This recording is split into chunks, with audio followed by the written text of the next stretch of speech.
Stell dir vor, du startest in den Tag und bereitest dir deinen Espresso zu.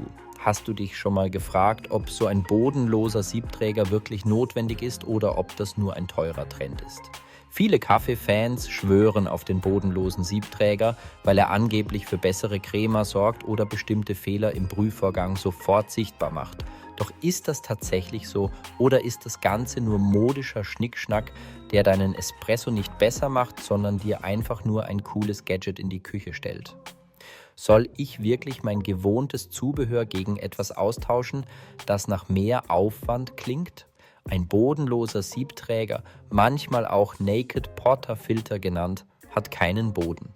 Das heißt, das gesamte Schokoladeneis der Crema sprudelt direkt heraus und sammelt sich in deiner Tasse.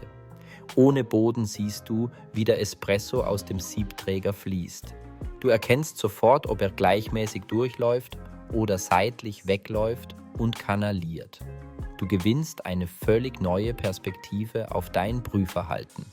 Ist Sichtbarkeit ein echter Vorteil oder nur Spielerei? Wenn du siehst, dass an einer Seite nur dünne Streifen laufen, weißt du sofort, dass dein Tampen schief war. Du kannst dein Malbild oder den Anpressdruck ändern und direkt feststellen, ob sich die Extraktion verbessert.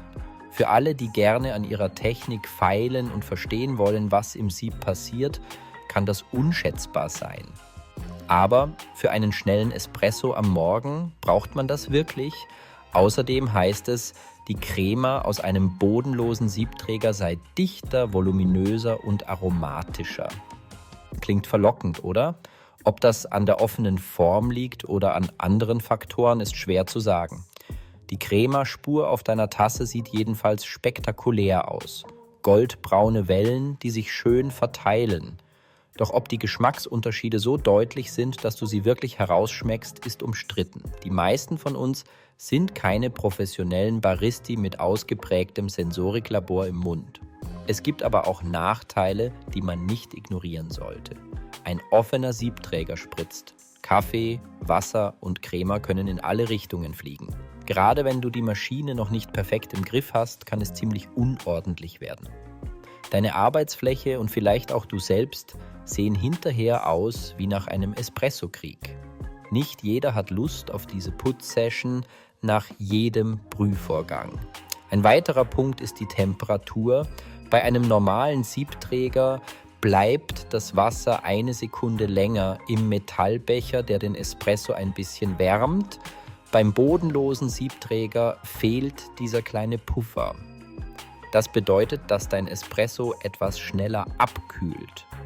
Wenn du also deine Tasse nicht direkt unterstellst oder noch schnell das Milchschäumkännchen holen musst, kann dein Kaffee eher lauwarm werden.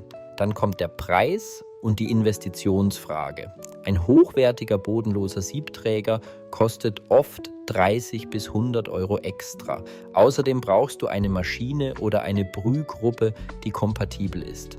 Lohnt es sich wirklich, so viel Geld dafür auszugeben, wenn du auch mit deinem Standard-Siebträger leckeren Espresso zubereiten kannst? Würdest du dein Budget für diesen Zauberapparat lieber in eine neue Mühle oder in bessere Bohnen stecken? Wer profitiert von einem bodenlosen Siebträger? Ganz klar, Baristi und passionierte Heimröster, die jeden Tag mehrere Espressos ziehen und ihr Handwerk perfektionieren wollen. Wer gerne selbst experimentiert, setzt auf Sichtbarkeit und Kontrolle. Jeder Kanal, jede kleine Unregelmäßigkeit wird sofort erkannt. Du kannst deinen Brühvorgang so lange optimieren, bis die Strömung aus allen Löchern parallel rausläuft, wie in einer perfekt synchronisierten Espresso-Show. Für Gelegenheitskaffeetrinker oder alle, die morgens einfach nur schnell ihren Shot brauchen, macht das wenig Sinn. Du willst keine extra Putzstunden opfern und keine neue Technik lernen. Eine stabile Extraktion über regelmäßiges Tampen und frische Bohnen reicht meist völlig aus. Dein Espresso wird auch ohne bodenlosen Siebträger cremig und lecker. Also brauche ich wirklich einen bodenlosen Siebträger oder ist das kompletter Quatsch? Meine klare Meinung: Für alle, die Spaß am Tüfteln haben und die Profi-Optik lieben, ist er ein tolles Werkzeug. Er hilft, Technik zu verbessern und Extraktionsfehler zu erkennen. Für alle anderen ist es eher ein Luxusaccessoire, das Spaß macht, aber nicht zwingend nötig ist, um guten Kaffee zu machen. Am Ende liegt die Entscheidung bei dir. Möchtest du tiefer eintauchen, kanalisiertes Wasser in Zeitlupe beobachten und deine Crema-Ästhetik perfektionieren, dann investiere in einen bodenlosen Siebträger und lege los. Möchtest du einfach nur guten Espresso ohne viel Schnickschnack? Dann bleib bei deinem vertrauten Siebträger und genieße deine Tasse auf bewährte Art. Was denkst du? Probierst du es aus oder belässt du es beim klassischen Siebträger? Schreib deine Meinung in die Kommentare und lass uns diskutieren.